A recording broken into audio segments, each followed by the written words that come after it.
Nuestro invitado escuchó que Walt Whitman se cantaba a sí mismo y le gritó: «Oye, déjame a mí, que yo también quiero». Desde muy joven quiso iluminarse, seguramente porque sentía sombras en algún lugar por dentro. Y como en muchos lugares de España aún no había luz eléctrica, pues vagó para arriba y para abajo con una vela, acercándola a las piedras y también a los papeles.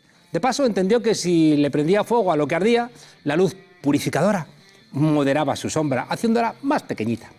Le gustaría haber perdido un brazo en un duelo como al marqués de Bradomín, pero su celo literario, siempre bajo control, moderó esos excesos. Quizá por eso prefirió hacerse carlista tántrico, feo católico y semental, o era sentimental.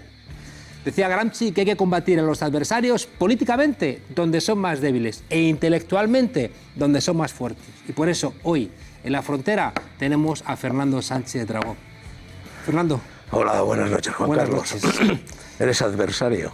Adversario. A mí me gustan los adversarios. Ya lo sé. El adversario corre hacia ti, a diferencia del enemigo que se atrinchera y dispara desde lejos. Porque a ti te gusta Carl Jung. Sí, te gusta, no me consta que te Jung, gusta. Efectivamente, es uno de mis maestros, a mucha honra. También de Felipe González, que lo visitó en su casa. Felipe González visitó a Carl Jung en su casa. Sí, junto con Helmut Kohl. Pero si Felipe González sería un crío, ¿no? No, que va a ser un crío. Es que Carl Jung vivió 90 y tantos. Sí, los que pienso vivir yo. Pues haces muy bien. Oye, Dios mío, ¿qué es España? Lloraba por las esquinas Ortega y Gasset y lo llevó después a sus meditaciones del Quijote. ¿Qué es España? Bueno, yo necesité nada menos que los 4 volúmenes de ese libro que tienes ahí para intentar acercarme a esa respuesta. Mira, la verdad es que España es uno de los poquísimos países del mapamundi, unido a Rusia en esto, que se cuestiona siempre a sí misma, hasta el extremo de que Lain Entralgo en su día escribió un libro que se llamaba España como problema. Esto es rarito, es decir, que un francés no siente Francia como un problema, o un italiano, o un inglés o un alemán, y en cambio nosotros sí. Porque han solventado sus problemas y nosotros seguimos teniendo heridas no solventadas. Bueno, eso se debe a muchos motivos. Tú fíjate que yo que en estos momentos la verdad es que no me siento muy español, que digamos. Sin embargo, el otro día me di cuenta de que había dedicado buena parte de mi tarea literaria a hablar de España, esos 4 volúmenes, que fue un trabajazo tremendo, pero luego escribí una novela, Muertes Paralelas, sobre esta España era buena, era una España oculta, era una España que había permanecido tapada. Pero luego me dediqué a una España mala, que era la España cainita, la España de la Guerra Civil, para reconstruir la muerte de mi padre asesinado al comienzo de la Guerra Civil. Burgos, Muertes Paralelas. Luego salté de ahí a otra España mala, la España hortera. Y si habla mal de España es español. Luego salté a otra España mala, la canción de Roldán, la España corrupta. Y ahora de repente me he dado cuenta de que me falta una España para cerrar el eslabón de esa pentalogía, que sería otra vez una España buena, que es la España heroica. Porque es verdad que dentro de sus infinitos defectos, el español ha sido muy heroico a lo largo de la historia. Sin ir más lejos, en la Guerra Civil fueron heroicos los dos bandos. Déjame que cuestione un poco esa idea, porque leyendo Gárgoles y Avidis, releyéndolo para esta entrevista, te gusta Américo Castro, ¿no? Que de alguna manera era como el sensato, ¿no? Frente a otros historiadores que querían insistir solamente en la parte cristiana o en la parte, quizá, a veces algunos la judía, ¿no? Mientras que Américo Castro como quería juntar en las tres. Pero Américo Castro seguía adoleciendo del mismo error de todos los orteguianos, ¿no? Que es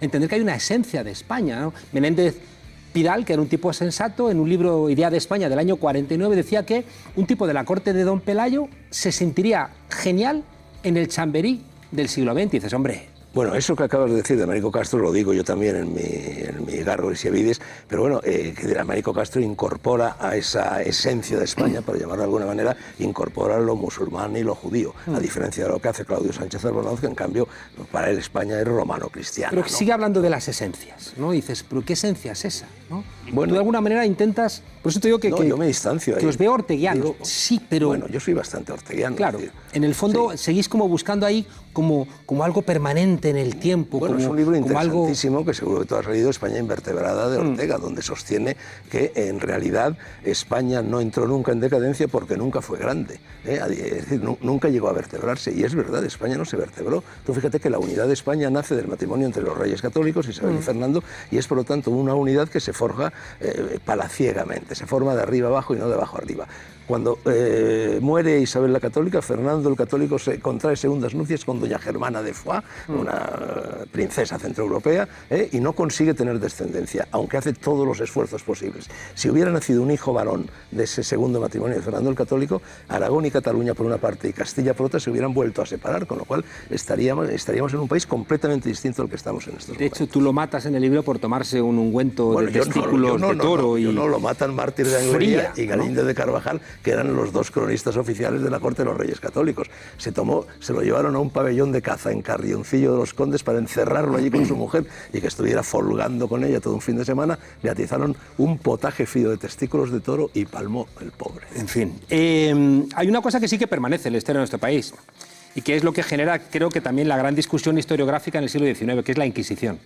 Bueno, hombre, la Inquisición, claro, la Inquisición se mantiene efectivamente hasta muy avanzado el siglo XIX. Lo que pasa es que la Inquisición fue una importación de Europa. En Europa es donde nació la Inquisición, lo que pasa es que en España Italia, vino, ¿no? Pero realmente... En España, por ejemplo, claro, en Europa somos los jefes de la Inquisición, que duda contra las brujas. En España no se persiguió prácticamente a las brujas y en España se convirtió en un instrumento de limpieza de sangre, fundamentalmente frente a los judíos. Bueno, y un instrumento político, marranos, ¿no? Etcétera. Bueno, naturalmente un instrumento político, sí.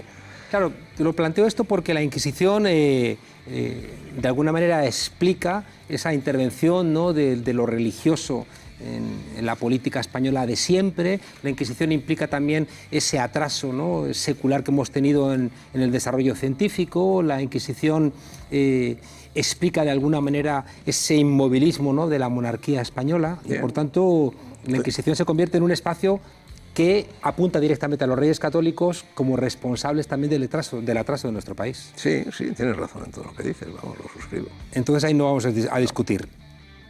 Sánchez Dragó dice que la Santa Inquisición no funciona. Sí, no me gustan las Inquisiciones. Solo me gustan las Inquisiciones de Borges, ya sabes que hay un libro de Borges. Planteas que somos un país que no ha podido expresar su originalidad porque siempre le tocó la invención ajena. Vuelves otra vez, ¿no?, con esa idea que hay una España como... no sé dónde reposa, ¿no?, esa condición. Yo por lo que me embarqué en la tarea de escribir ese libro fue porque de repente me di cuenta de que España era un país terriblemente complejo por su posición geográfica. Y posición geográfica quiere decir también posición histórica. Prácticamente en España terminaba el mundo conocido en la época de Roma, era la última Thule, más allá se abría el Hades, el océano de tinieblas. Y entonces el Finisterrae, ¿no? El Finisterre, claro. Entonces resulta que España está situada entre África y Europa, y al mismo tiempo entre el Mediterráneo y el Atlántico, con lo cual se convierte en una encrucijada. Al principio de oposición entre el logos europeo, la razón helénica, la razón pagana y la pasión africana, y luego por otra parte cuando se descubre América se convierte el choque entre la cultura clásica, que es la del Mediterráneo, y la cultura moderna que nos va a llegar del continente recién descubierto, ¿no? Entonces, bueno, todo eso, claro, y al mismo tiempo por aquí pasan todos debido a esa índole de encrucijada geográfica. Pasan los griegos, los fenicios, los cartagineses, los romanos, pasa todo bicho viviente, ¿no? Y bueno, eso, claro, introduce como en casi todos lados. No, pero no tanto, ¿no? Es decir, en España se produce una efervescencia de levaduras a veces que chocaban entre sí. Igual por las religiones, ¿no?, que ya estaban consolidadas. Hablas de lo español irreversible en el libro. ¿Qué es lo español irreversible? Bueno, vamos a ver. Ese libro apareció en 1978. Juan Carlos... O sea, vas a pedir que no lo reediten más. No, se acaba de reeditar, acaba de aparecer hace 3 meses la 74ª edición, nada menos. No, oye, uno tiene, es decir, un libro cuando ha salido ya está. Ya está. El de los lectores, no se puede modificar, ¿no? Pero yo muchas veces me planteo si yo ahora volvería a escribir este libro. Y desde luego muchas de las cosas que sostuve en él no las diría ahora. Déjame preguntarte una cosa. De hecho, es verdad que hizo la editorial Acal una historia, ¿no?, de la literatura fascista en España y metió, ¿no?, sí, una parte de... Bueno, y metió a Cela y metió a Torrente Ballester, que es el prologuista de este libro, y metió un montón de gente. Bueno, eso lo hizo un compañero mío de facultad, bueno, y le dio por ahí. Bueno. La manía de etiquetar. Una última pregunta, o una penúltima pregunta sobre España. ¿Por qué los que reclaman siempre España y se les llena la boca de España son, por un lado, los que van con la banderita de España como Costa a declarar por haber robado dinero a los españoles, ¿no?, como en Valencia, o son gente que históricamente, en nombre de España, nos han querido españolizar literalmente a hostias? Bueno, estás hablando con una persona, Juan Carlos, que el día en el que España entró en la Unión Europea, que en realidad era un mercado común en aquel momento, no tanto, envió un telegrama al ministro de Justicia pidiéndole el estatuto de apátrida, y no veas la que se armó. novela que se armó, bueno, de hecho fundamos en aquel momento la agrupación de comunidades ibéricas Miguel de Unamuno para la salida de España y Portugal del mercado común, y bueno, se pudo llegar muy lejos. Yo recuerdo que al día siguiente de este follón que se organizó por aquel telegrama, que lo tengo enmarcado y colgado en una pared, me llamó Iñaki Gabilondo para intervenir en un programa, un debate, España-Europa, Europa sí, Europa no tal, y ante el estupor, era yo solo frente al mundo, había 6 o 7 personas, todos ellos partidarios de la europeización, solo yo como Unamuno plantaba cara, y era la época en la que Iñaki Gabilondo tenía el sermómetro, que era un instrumento de medición de la opinión de la audiencia, con 7.000 entradas, o sea, bastante científico, y ante el estupor de todos los presentes, ganó el no a Europa en todas las comunidades españolas, menos por un pelo en Cataluña. Bueno, pero después eso no se, ninguna encuesta ni ninguna votación eso se verificaba, ¿eh? Es decir, que España es muy eurooptimista y muy euroignorante. A diferencia de lo que sucede en otros somos países demasiado europeos. eurooptimistas. Porque en estos momentos Alemania, Francia, Italia, no digamos ya Dinamarca, Holanda, Croacia, ¿por qué te preguntaba Ucrania? esto? Te preguntaba esto porque la gente que reclama a España, algunos amigos tuyos, ¿no? Son por un lado, ¿no?, los que ya digo, llaman siempre a fuerzas, estoy pensando desde Fernando VII, Franco, históricamente más atrás, ¿no?, los obispos y los nobles visigodos que llamaron a los árabes. Esa gente que reclama España, España, España, España, después son gente que necesita exterminar una parte de los españoles respecto de su idea de España, ¿no? Bueno, no sé de qué amigos míos hablas, pero en cualquier caso... De Aznar, por ejemplo. En cualquier caso, pregúntaselo a ellos. Vale. Ahora iremos a eso. Una última pregunta. Los toros aparecen como un elemento que tú vinculas, ¿no? Bueno, ha sido un elemento de la unidad de las distintas culturas españolas, es verdad. Planteas que incluso, ¿no?, cuando se murió, ¿no?, Santa Teresa... Bueno, celebraron en los... Efectivamente. Pero bueno, fíjate que el Vaticano prohibió, excomulgó a quienes iban a las corridas de toros. Claro, pero lo que quería trasladarte es que hay te diría que el grueso de la juventud española le gusta a este país, no ve en los toros, en la fiesta de los toros, ningún tipo de elemento virtuoso.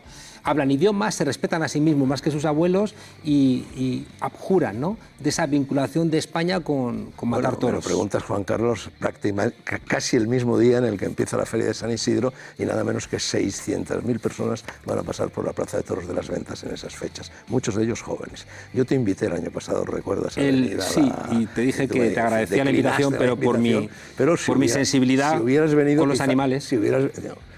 Nadie tiene más sensibilidad que yo, pero no nos encenaguemos en esto los animales. Para mí los animales son sagrados. Pero te iba a decir que si hubieras venido, hubieras aceptado mi invitación, quizá te habría sorprendido la cantidad de jóvenes que están. Y vería de que de esos 600.000 que van, seguramente que 400.000 son extranjeros, no, que van una vez, casi ningún, turistas. No, señor, casi ningún extranjero.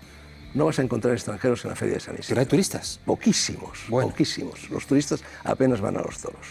Te lo decía porque hay otras culturas que adoran a otros animales y no los torturan. Porque la Plaza de Toros se tortura animales. Vamos a empezar a discutir sobre si los toros son tortura o no. Mira, todo lo que tú puedas decir, yo ya lo he oído, y todo lo que yo pueda decir, tú también lo has oído. Es una discusión inútil, cada uno va. Porque no te voy a convencer. No, ni yo a ti. Ni siquiera... Entonces, si se supone que del debate tiene que... Ahora, ¿no?, que tienes que mirar... Todos tus esfuerzos, con empatía y amor al mundo, serán inútiles. La corrida de toros, como dice Boadella, es un homenaje al toro, lejos de ser tortura. Yo pido a todo el mundo que nos está escuchando que nunca me hagan un homenaje parecido a ese homenaje que Sánchez Dragó hace a los toros. Pido encarecidamente... No te lo van a hacer, pues no eres toro. Gracias. Bueno, los fascistas torearon a republicanos después de la guerra. Vamos a cambiar de tema. Jamás quedó demostrado ese episodio de la Plaza de Toros de Badajoz. Ya. Pero bueno, tampoco vamos a enredarnos en eso. Un país, Fernando, son sus habitantes. Y la mitad de los españoles son mujeres. Y buena parte de las mujeres de este país llevan meses saliendo a la calle empujadas por algo que podemos identificar como una nueva ola feminista. ¿Están equivocadas estas mujeres? Mira, siempre se ha hablado de la guerra de los sexos y en estos momentos la guerra de los sexos se ha reproducido de una forma verdaderamente muy inquietante. Yo no quiero opinar sobre un asunto tan delicado y no quiero opinar porque en España no hay libertad de opinión.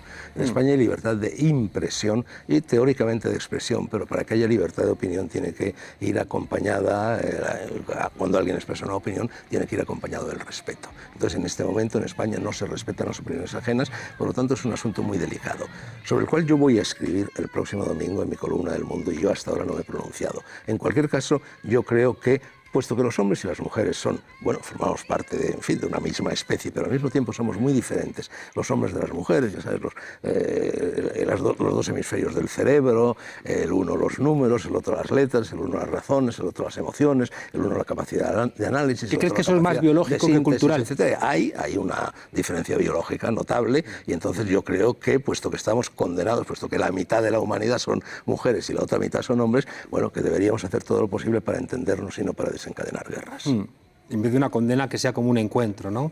¿Alguna vez has planteado que el feminismo es una catástrofe para la humanidad?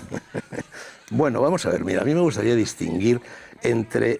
yo solo me hago responsable de lo que escribo. Ajá. Porque cuando yo escribo estoy tranquilito, delante de una mesa, reflexiono, medito, ajusto... ¿Has escrito feminazi alguna vez también? No lo he inventado yo. ¿Pero lo has escrito? No estoy seguro de haberlo escrito, no creo. No creo. ¿En algún artículo? Feminazi, no. Expresado muchas veces. No lo recuerdo, en cualquier caso. Expresado muchas veces. En cualquier caso, en cuanto. Es decir, todo lo que sea un integrismo merece el calificativo de nazismo. Y entonces hay integrismos por todas partes. Lo hay en la izquierda, lo hay en la derecha, lo hay en las feministas, lo hay en los machistas, lo hay por todas partes, lo hay en las religiones, por supuesto. ¿Pero crees que lo contrario del machismo es el feminismo? Como este señor de Ciudadanos de Extremadura. Mira, yo vivo por completo ajeno a cualquier cosa que termine en ismo o a cualquier cosa que termine en ista, ¿no? Entonces, salvo el Sánchez Dragonismo. No es verdad. No es verdad, no. Yo estoy cansadísimo de ser dragón. Estoy deseando dejar de ser dragón. Tú sabes lo cansado que es ser dragón, 81 años que tengo ya. No es que vos, dragonismo. Yo me pongo en tu pie y debe ser agotador. Dragonismo ninguno, efectivamente, muy agotador. Debe ser agotador. Pero quiero decir que yo, el ismo significa grupo, significa rebaño, significa grey. Yo no soy hombre ni de grupo, ni de rebaño, ni de grey. Así que eso son etiquetas que no tienen nada que ver conmigo. Fernando, has hecho 3 afirmaciones que yo creo que son desafortunadas. Afirmaciones, algunas las has escrito, ¿no? Que seguramente lo que querían era agitar, ¿no? Pero son difícilmente defendibles, incluso creo que como literatura, ¿no? Dijiste en alguna ocasión que las criadas eran bienvenidas porque así aprendimos a follar, porque ellas estaban disponibles en las casas. Dijiste que habías tenido experiencias con menores bastante menores y dijiste de las prostitutas bajo el franquismo, lejos de empatizar con ellas, que fueron de una gran ayuda en una España clausurada porque eran una válvula de escape. Vamos a ver, primero, lo de las criadas. Es verdad que en un momento de nuestra historia en la que era muy difícil tener acceso carnal a mujeres que no fueran prostitutas, es verdad que las criadas desempeñaron dentro de las casas donde trabajaban, bueno, esa función... En las casas de los señoritos que tenían criadas, sí, porque el pueblo era quien aportaba esas criadas. En las casas de los señoritos, efectivamente, pero eran las criadas muchas veces las que seducían a los señoritos. Ah, sí, ellas eran las que seducían a los señoritos. Concretamente fue mi caso. A mí me desasnó sexualmente una deliciosa chica extremeña que fue la que, bueno, me llevó al huerto. Ahí hay un problema. Ella era mayor que yo, ¿eh? Pero hay un problema, Fernando, que fíjate que tanto criadas como menores como prostitutas, las tres se caracterizan porque no son libres para elegir. Un momento, yo jamás en mi vida he tocado, ni siquiera tocado a una menor. Quede claro, jamás en mi vida. O sea, que ¿Escribiste en una ocasión lo de Tokio? No, yo no escribí nada. En el año 67 en Tokio un día me topé con unas lolitas, pero no eran unas lolitas. Tenían 16 años, eran secretarias. Ya. O sea, bueno, olvidemos eso. En cuanto a las prostitutas, bueno, que los escritores siempre nos han gustado. A mí me gustan las de 15, llámame viejo verde, llámame como quieras, pero es así. A mí me gusta el frecuentar el trato de... Es decir, me hubiera gustado ir a los antiguos burdeles. Los escritores iban continuamente a los burdeles. Allí se reunía la sociedad. Pero eso no les hacía buenos. Gente. No, ni buenos ni malos. Es decir, a mí nunca me ha gustado ir de putas. Yo apenas en mi vida, a pesar de que por generación debería haber ido muchas veces de putas, es rarísimo. Yo he ido muy poco de putas, pero en cambio me ha gustado hablar con las putas. Las putas son personas cargadas de vida, son personas interesantísimas para ese laboratorio de experiencias vitales que es... ¿Y eso no debiera traducirse una empatía por una situación donde, repito, son personas que no tienen la misma capacidad de elegir que tienes tú, ¿no? Bueno, ¿Y quién te ha dicho que yo no tenga empatía con las putas? Te estoy hablando bien de ellas, precisamente. Mi empatía con las putas es infinita. Leyendo algunas cosas no me daba la sensación, ¿no? Hoy hay un dato estremecedor del Ministerio del Interior que ha publicado que en el primer trimestre del año han aumentado un 28% las agresiones sexuales en un contexto donde sabemos que se denuncia solo una ínfima parte de las agresiones existentes, se denuncia como el 20%. Y ha habido registradas 3.025, de las que 371 fueron agresiones con penetración. En el año 17, 99 mujeres asesinadas, en su mayoría por quienes eran o fueron en el pasado sus compañeros de vida. Entonces, la violencia contra las mujeres que se está contando en las redes, ¿no?, por vez primera,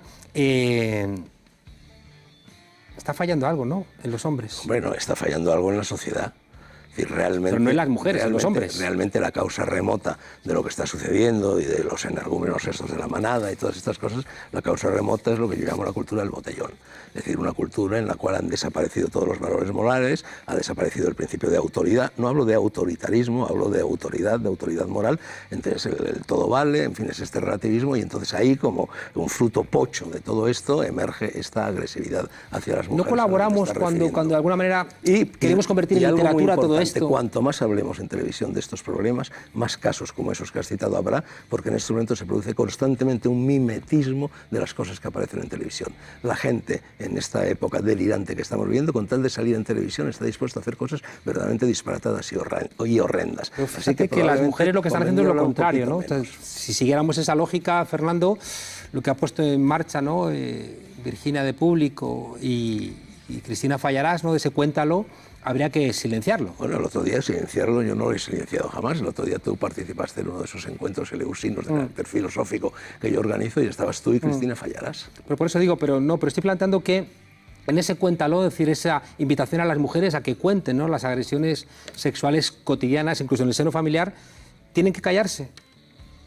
Que las cuenten, dices, en público. Sí, que las cuenten. Ahora están contándolas en Internet, bueno, no sé, a través de Twitter. Oye, vamos, Estamos hablando de millones de mujeres que es la primera vez que están diciendo: a mí me violaron. Contarlo o no contarlo es una decisión, una libre decisión de cada mujer. Yo escribo un libro autobiográfico y puedo decidir contar algunas cosas de mi vida y no contar otras, ¿no? Eso es una libre decisión de cada mujer. Quien quiera contarlo, que lo cuente, y quien no quiera contarlo, que no lo cuente. Pero déjame que te insista en esto, ¿no? Yo creo que está emergiendo una nueva sensibilidad, ¿no? Yo creo que, te lo digo yo desde mi propia experiencia, ¿no?, el hecho de que haya mujeres que me digan: es que esta idea de la violación, que solamente se entienda como penetración, es ese elemento del machismo que entiende el honor solamente en la mujer mancillada, ¿no?, y que, por tanto, nuestra transmisión al derecho de nuestro concepto del honor lleva a que algún juez diga que con lo de la manada no fue violación. Bueno, desde luego ni es mi caso, ni yo conozco muchas personas que puedan adolecer de eso que tú estás diciendo. ¿Entiendes que, por ejemplo, que la sentencia de la manada es un disparate? Yo no he leído la sentencia de la manada, yo únicamente juzgo, únicamente opino, juzgar no juzgo jamás, únicamente opino sobre aquello que puedo verificar. Entonces, este desdichado asunto de la manada, bueno, es malo, lo cojamos por donde lo cojamos, ¿no? Y en cualquier caso, insisto, que remontémonos a las causas remotas, y las causas remotas, es decir, gentes como los cinco individuos estos de la manada, hay centenares de miles que están pululando por ahí y que son los de la cultura del botellón, entrecomillando la cultura del botellón. Es decir, la cultura de una sociedad en la que ha desaparecido la educación. Volvemos, como siempre... Pues yo veo más a los de la manada de determinadas discotecas más que de botellón. El problema de la educación son lo mismo, son mundos afines, son vasos consanguíneos, ¿no? Que entonces, las copas de las discotecas esas son muy caras. Todos los males de España tienen una sola solución y un solo origen: la educación. Entonces, el deterioro tremendo que se ha producido en el ámbito de la educación primaria, secundaria, universitaria, en las últimas décadas... Fernando, vuelva al comienzo de la charla. La educación en España durante muchos años se la hemos entregado a la Iglesia Católica. Bueno, tampoco es verdad. Yo en la escuela pública he existido, desde hace muchísimo Franco tiempo. La masacró, el número de maestros y maestras que fusiló fue proporcionalmente enorme, y entró en el concordato con la Santa Sede una prácticamente entrega de la Iglesia las universidades de la educación. Eran públicas, no eran privadas. Bueno, la universidad eran para unas pequeñas élites, pero digamos la escuela, la universidad... la escuela... Había muchas becas y las universidades eran muy baratas. Ya, pero en la universidad iba muy poquita gente, Fernando. Estamos hablando de la red de escuelas de España y la red de institutos, donde había clase de religión obligatoria, y el crucifijo estaba entregado a una lógica católica.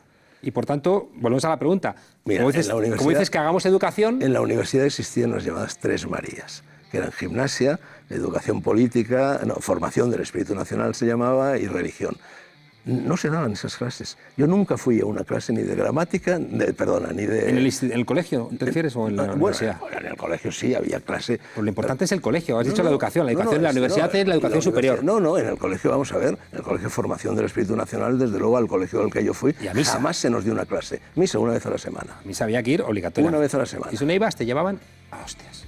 No, por tanto, esa es mi experiencia. Y en mi experiencia sí que me llevaron a hostias. Cuando dije que no quería ir a misa, me llevaron a hostias. A mí nunca me llevaron a hostias Entonces, a misa. Pero intentaba Por eso te decía, regresar un poco a esa idea de España, el papel de la religión. Decía Marichal que el problema de España era la centrada espiritualidad, sobre todo el papel, ¿no?, de la Iglesia Católica en nuestro país también como sustentadora de la monarquía. Y fíjate que es curioso que las tres grandes instancias que han sustentado a España, que son la monarquía, el ejército y la religión, no son especialmente feministas. ¿Qué tal si nos remontamos al origen etimológico de la palabra religión? Hay dos hipótesis, no se ha demostrado nunca de dónde vienen, y las dos son igualmente interesantes. Una es religare, volver a unir lo que inicialmente estuvo unido y se separó, y eso me parece que es, en fin, algo muy positivo, ¿no? Y el otro, relegere, releer, es decir, releer la vieja sabiduría, los viejos filósofos, en fin, todo lo que ha constituido a lo largo de los siglos la tradición. La tradición, que viene de tradicio, como sabes, significa entrega. La tradición es lo que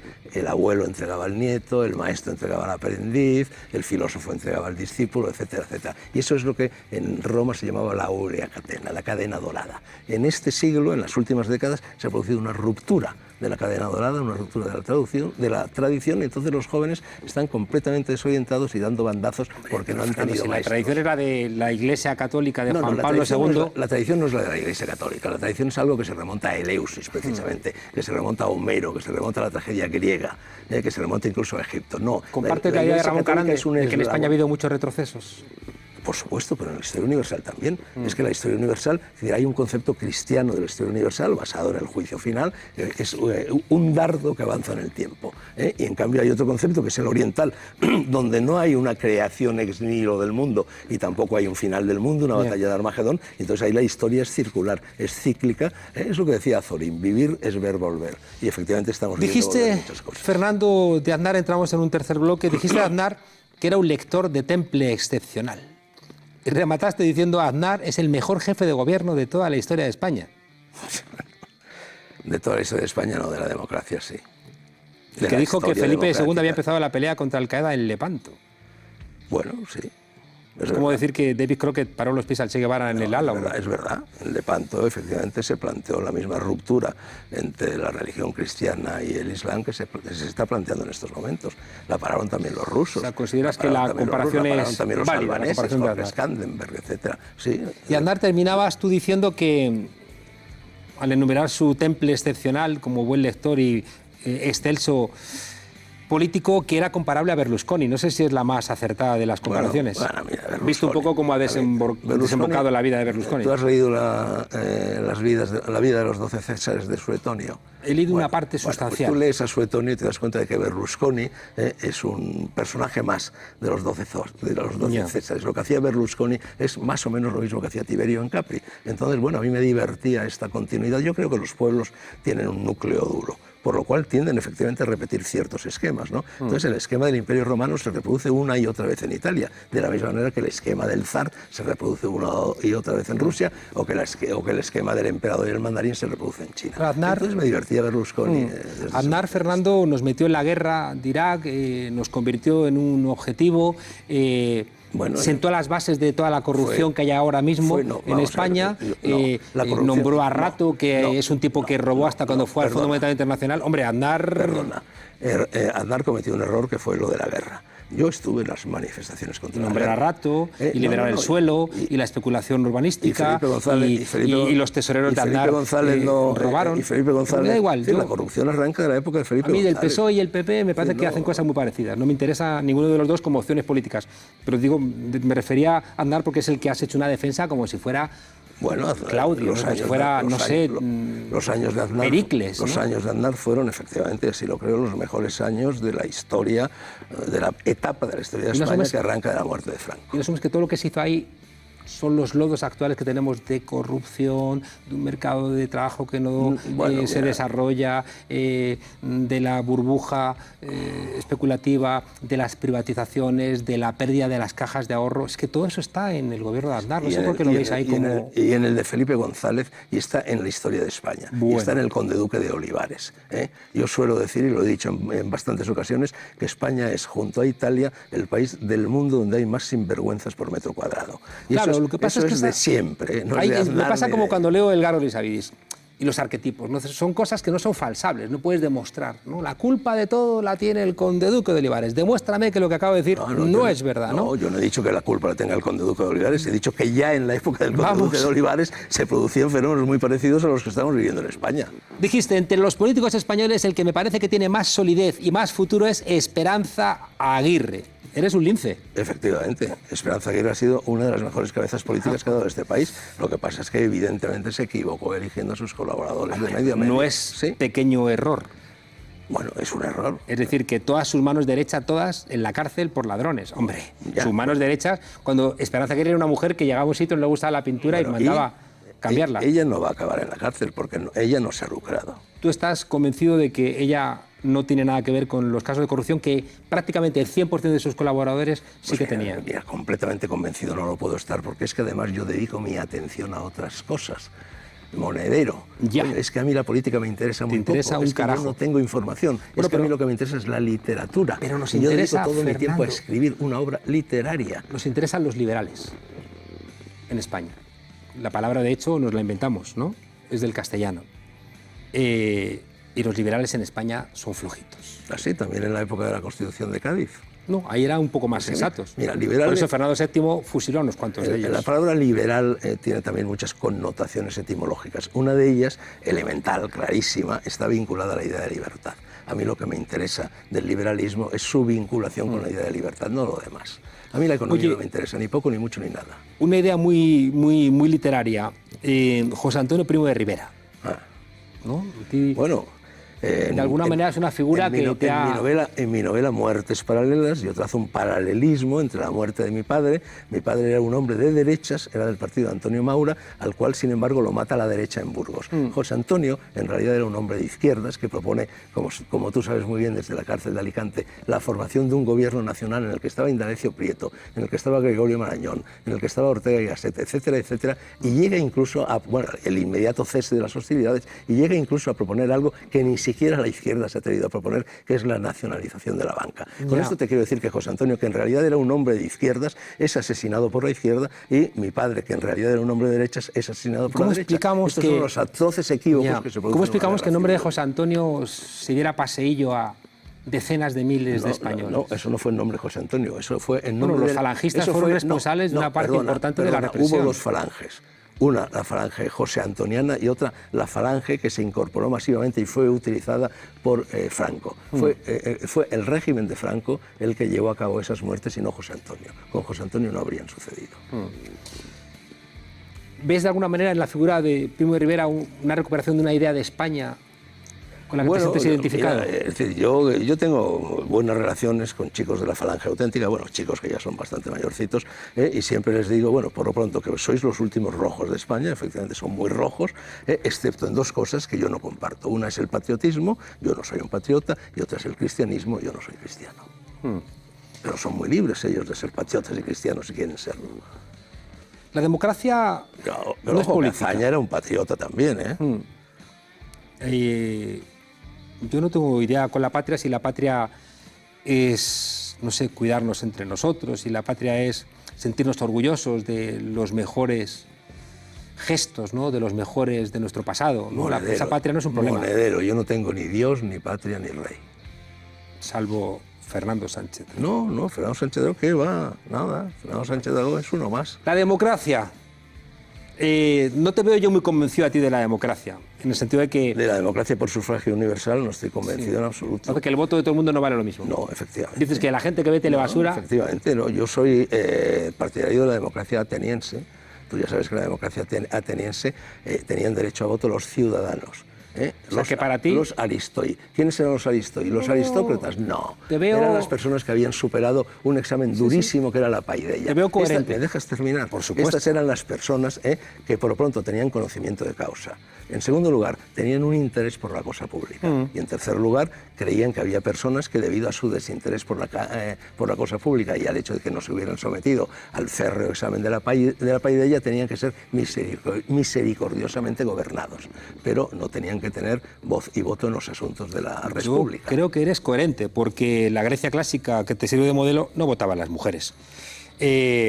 Por tanto, de alguna manera... Yo les hubiera dado el voto a las mujeres. Pues ellas te lo agradecerían, que hubiera sido tan benevolente. Pero yo no soy Pericles. Serías tan benevolente. El problema es que, claro, cuando tú dices que no le darías el voto a los que ven determinados programas, también puedes decir, ya, pues tampoco yo le daría el voto a los que leen los libros de Fernando Sánchez Dragó. Eres mosca cojonera. ¿Y cómo nos ponemos de acuerdo, ¿En qué? A ver, camarada? ¿qué es lo que has dicho? Que si tú dices que yo no le daría el voto a los que leen los libros de Monedero, y yo, pues yo no le daría los votos a los que leen los libros de Fernando Sánchez Bueno, yo Dragó. alguna vez en broma, por supuesto, esto era una broma, dije que a la hora de votar se debía someter a las personas que iban a votar a una prueba en la que demostraran que habían leído el Quijote. Has dicho que la ley de memoria histórica es una mandanga.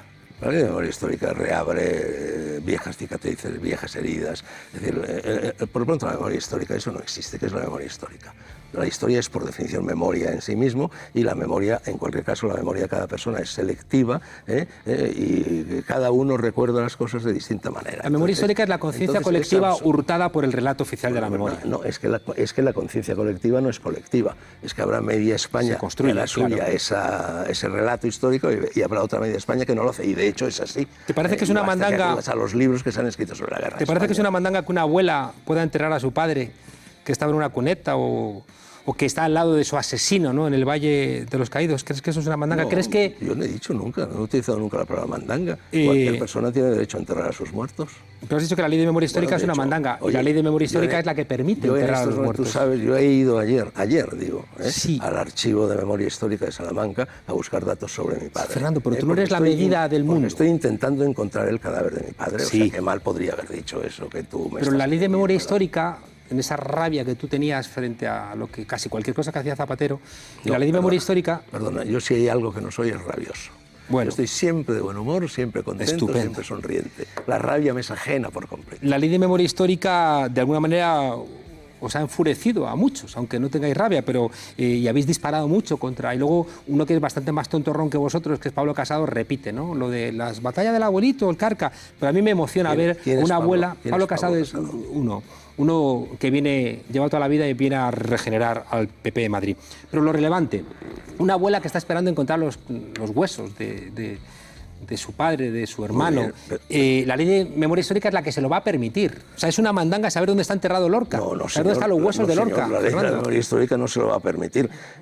Buscar los huesos de una persona es algo que se puede hacer, y de hecho se ha hecho en otras ocasiones, tanto si hay una ley de memoria histórica como si no. No tiene nada que ver. Dijiste, ¿qué se puede esperar de un partido que tuvo en 2008 los votos que tuvo? ¿Por qué me hablas siempre me interesa de algo esto. que a mí no me interesa? Dijiste, los votos que ha obtenido... La conversación tiene que ser sobre un tema que nos interesa a los dos, la política. Sí, no, pero es que me interesa esto. Dice, los votos que ha conseguido en estas elecciones corresponden a un electorado compuesto por viejecitos que no tienen vista, parados y gente del campo. Y la gente más culta y más informada ha votado mayoritariamente al PP. Si haces caso a esto que has dicho, vas a votar a Podemos. No, pero bueno, no hace falta que contestes. No, yo no voy a votar. Yo no voto. Vale. ¿Quieres ir contra todo? Como una actitud... Como uno. Bueno, pero eso es una... valleinclanesca. Es una actitud valleinclanesca, literaria, una Pero le gustas mucho más a la derecha que a la izquierda. No, te equivocas. Te equivocas. La izquierda me la tiene jurada, pero la derecha también. Pero te invitan a presentar informativos en Telemadrid, van a tus libros... Yo he hecho programas de televisión con el Partido Socialista, con el Partido Popular y con cualquier partido. Pero un telediario solo con el PP. No era un telediario, era un diario de la noche personalizado. Y no tenía nada que ver con la política, y de hecho yo no hablé nada de política en ese programa. Fernando, para terminar, ¿nos debe dar miedo la muerte? No, la muerte, lo lógico es que nos inspire respeto, por supuesto, y curiosidad. Esa es mi actitud ante la muerte, respeto y curiosidad. Tengo ya mi tumba preparada, en un rincón del cementerio de Castilfrío. No da más paz. Este verano voy a preparar la lápida, con un epitafio. Esté preparadita allí porque no quiero dar trabajo. Solo falta que me digas, basta de hablar de mí, dime qué opinas de mí. La muerte... Te la pregunto para ayudar a la gente que nos escucha, desde tu reflexión, desde tu estatura, desde tu edad, ¿no? Te preguntaba no tanto si vas a montarte una lápida, ¿no?, sino puedes hacer una reflexión como la que está haciendo, por ejemplo, Escotado, como la que hizo en su momento San Pedro, es decir, como la que hizo Bobbio en su momento, es decir, hay gente joven que puede preguntar a una persona que tiene 82 años... He escrito centenares de páginas sobre la muerte y he dirigido cursos enteros sobre la muerte y también he dirigido programas por eso te preguntaba a la muerte. ¿Y qué me preguntas? A ver, que si hay que tener miedo a la muerte, ya te he dicho que mejor no tenerlo, mejor no tener miedo a nada. Ya. Sí, ya sabes que yo cito muy a menudo esa frase de Krishnamurti que dice: haz lo que temes y el temor desaparecerá. Entonces no sé por dónde vas, no sé qué quieres que te diga sobre la muerte. ¿Me quieres preguntar Quería si creo que la vida sigue después de la muerte? No, eso no es una pregunta relevante. No es una pregunta relevante. Te estaba preguntando, Fernando, porque estoy absolutamente convencido de que el nosotros tiene más fuerza que el yo. Yo, en cambio, creo lo contrario. Y entonces te veo como demasiado ensimismado en ti. Yo creo lo contrario. Yo, y está en mi primer volumen de memorias, divago bastante sobre el asunto, leí El manantial de Ayn Rand, que luego inspiró una película con Gary Cooper, etc. Y hubo una frase que me impresionó mucho y que en mis años de militancia comunista los camaradas me echaban en cara, es verdad, mi afición a aquella frase. La frase de la novela de Ayn Rand decía: para decir yo te amo, primero hay que aprender a decir yo. El yo es lo contrario del ego. Lo que pasa es que en algún momento... El ego son los ismos, el ego son los istas. El yo es lo contrario, el yo es el yo profundo, el yo es la conciencia, el yo es el noste te ipsum, el yo es saber lo que tienes que hacer, aquello para lo que has nacido, lo que debes hacer y al mismo tiempo lo que deseas hacer. Me gusta... Se produce un cortocircuito fantástico, Monedero, ¿eh? Cuando sabes lo que quieres hacer y lo que debes hacer y te das cuenta de que las dos cosas coinciden, eso tiene nombre, se llama conciencia tranquila. Me gusta Hegel cuando dice que amar es dejar de ser para ser más. Creo que de alguna manera una parte de las explicaciones donde seguramente nos desencontramos... Monedero, es muy fácil coger una frase y extrapolarla de un discurso filosófico como el de Hegel. No. Lo que te quería trasladar es que de alguna manera tengo la sensación de que hay dos maneras de estar en el mundo, ¿no? Y tú creo que eres coherente con una. Yo creo que hay muchas, ¿no? Pero digamos que la que estamos confrontando tú y yo en este cara a cara que despedimos... Hay 7.000 millones distintas de estar en el mundo. De alguna manera la tuya es coherente. Una por persona. La tuya es coherente, creo que en todo lo que has planteado, pero creo que prima más, ¿no? Fernando Sánchez Dragó como un personaje de sí mismo, mientras que yo lo que te estaba invitando es que a lo mejor uno encuentra más paz mirando fuera de uno mismo, ¿no? Y que quizá en ese mirar hacia afuera uno puede encontrarse mejor hacia adentro. Yo soy platónico, San Agustín, discípulo de Platón, decía que la verdad está dentro de nosotros y no fuera de nosotros. Búscala dentro de ti y no fuera de ti. Eso se llama meditación, la más alta experiencia que pueda cometer un ser humano. También la más alta experiencia, no solo de conocimiento, sino de felicidad. Pues muchísimas gracias por compartir con nosotros. Y Juan Carlos. 82 años. 81. 81 años de sabiduría, de desencuentros y seguramente de provocaciones que, por lo menos en mi caso, siempre me ayudan a reafirmarme. ¿Me dejas que te diga algo más? Por supuesto, terminas tú. Jamás en mi vida he hecho ni dicho nada por provocar. Detesto que se me llame un provocador, lo detesto. Te doy mi palabra de honor porque un provocador es un impostor. Es un señor que falsifica su discurso para inducir una determinada respuesta en el interlocutor. Otra cosa es tener ideas provocadoras. Yo admito que tengo ideas provocadoras, pero no soy un provocador. Bueno. Pues así queda dicho, desobedientes. Seguramente vosotras y nosotros, por mi parte, nos vemos en las calles. Aunque seguro que ahí, en las calles donde nos vamos a ver, no está claro que vaya a estar Fernando Sánchez Dragó. Soy un desobediente, lo he sido toda mi vida. Uno de mis consejos es nunca pidas permiso. Se lo estoy dando también a mi hijo de 5 años en estos momentos. Si pides permiso, te lo negarán. Si crees que una cosa tiene que hacerse, hazla. Hombres, pedid siempre permiso. Desobedientes, hasta la semana que viene.